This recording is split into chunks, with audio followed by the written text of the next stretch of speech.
અને એ દ્વારિકાના ઠાકરને યાદ કરવો છે, મારા દુધરેજના ઠાકરને, એટલા માટે એ તુને હું બેડા ભણતા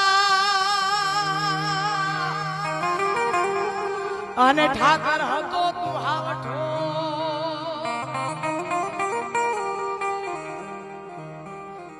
તુને હું બેડા ભણતા અને ઠાકર હતો તું હાવઠો,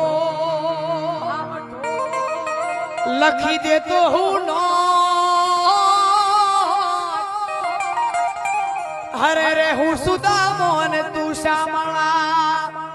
હે માર બાળા તે ભણા